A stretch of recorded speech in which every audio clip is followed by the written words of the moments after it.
नमस्कार, मैं राम कुमार शर्मा, एडवोकेट मेरठ से।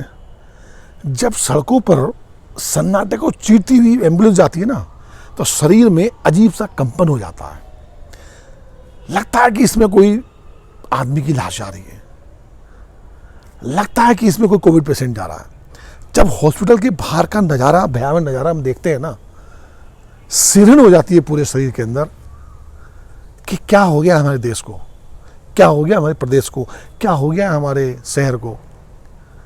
जब कोई पड़ोसी दम तोड़ देता है और उसको कंधा देने वाला भी नहीं मिल पाता है, तो ये देखकर है ना, नींद नहीं आती है।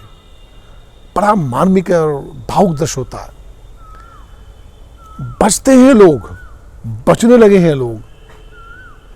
तो अगर हम ये सब चीज़ें सरकार से पूछते हैं कि ये जो हुआ है ये क्यों हुआ है, तो हम देशद्रोही कैसे हो जाते हैं, ये समझ से परे है। अगर हम ये पूछते हैं कि इस सरकार ने उत्तर प्रदेश में पंचायत चुनाव क्यों कराए, क्या ग्राम प्रधान अगर थोड़ा और समय ग्राम प्रधान रह लेता या जिला पंचायत सदस्य और कुछ समय जिला पंचायत सदस्य रह लेते, तो कौन सी ऐसी आफत आ जाती। अगर हम ये पूछते हैं तो हम देशद्रोही हो गए। अगर हम ये पूछें कि इस प्रदेश के अंदर वेंटिलेटर की व्यवस्था क्यों नहीं करी गई या हॉस्पिटल पे आपने ध्यान क्यों नहीं दिया, तो हम देशद्रोही हो गए। अगर हम सरकार से ये पूछें कि आपकी प्राथमिकता क्या रही है, ना तो आपकी प्राथमिकता स्वास्थ्य रहा, ना आपकी प्राथमिकता शिक्षा रही, ना आपकी प्राथमिकता आर्थिक विकास रहा, आपकी प्राथमिकता रही धारा 370, राम मंदिर और हिंदू राष्ट्र। दो काम आपके हो चुके, तीसरे काम के लिए आप फिर माहौल बनाएंगे। ये आपकी प्राथमिकताएं हैं। जब आपकी ये प्राथमिकताएं हैं तो आप शिक्षा के, स्वास्थ्य की बातें कहाँ से करेंगे। ये अगर मैं सवाल पूछता हूँ तो मैं देशद्रोही हो गया। आज देखिए, हमारे देश को मंदिर मस्जिद से ज़्यादा हॉस्पिटल्स की आवश्यकता है। उन हॉस्पिटल की आवश्यकता है जिसमें काबिल डॉक्टर्स हों, काबिल स्टाफ हो। वो ना करके आपने सारा गणित जो सत्ता के विकेंद्रीयकरण के लिए लगा दिया, सत्ता को प्राप्त करने के लिए लगा दिया। अगर मैं ये आपसे पूछूं तो मैं मोदी विरोधी कैसे हो जाता हूँ, सत्ता विरोधी कैसे हो जाता हूँ, ये मेरी समझ से परे है। मैंने तो नहीं कहा था मोदी जी कि बहनों भाइयों, जब काला धन आएगा तो सबके अकाउंट में बहनों भाइयों 15 लाख रुपए आएंगे। किसने कहा था? आपने कहा था।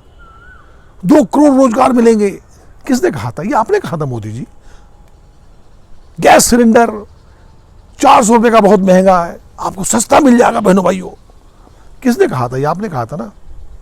डीजल पेट्रोल के दाम छाती पीट पीट कर ये मंत्री, इनके जे स्मृति ईरानी, राजनाथ सिंह, गडकरी जी, मोदी जी भाषण दिया करते थे।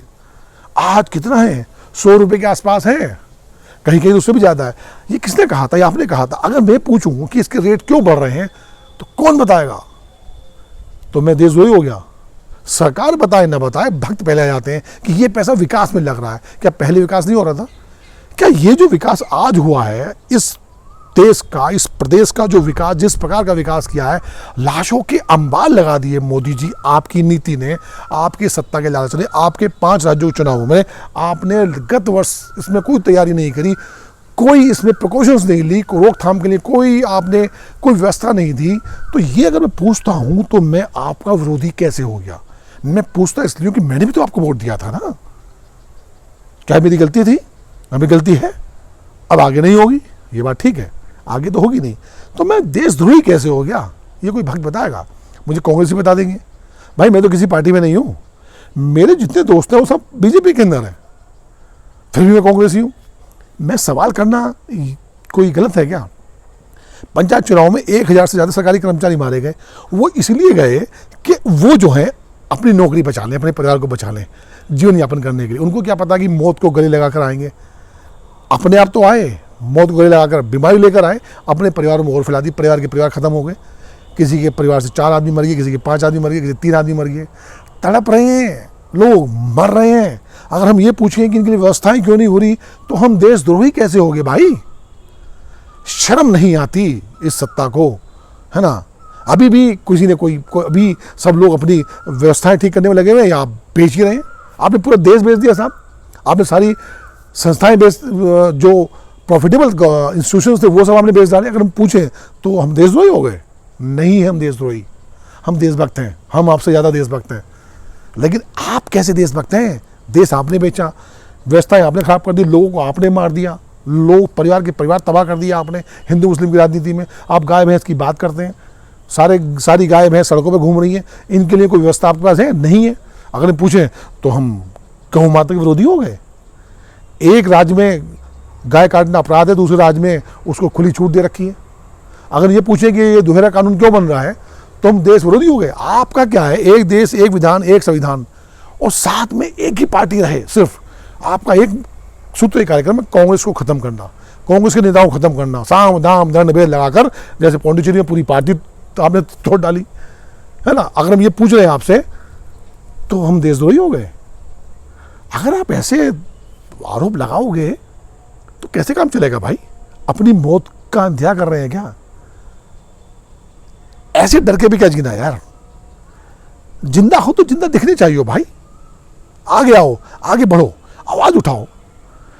ये जो व्यवस्थाएं खराब करी हैं, ये जो मौत की सामग्री सरकार ने प्रसारित करी है, इसकी रोकथाम ना करके आप जो है उनको समर्थन करेंगे, ये तो जायज़ बात नहीं है। आपके अपने मारे जा रहे हैं, क्या आपके खुद के परिवार से जब कोई मरेगा तब समझ में आएगी क्या? है ना, सवाल बनता है ना, सवाल तो बनेगा और मैं सवाल करूंगा। नमस्कार।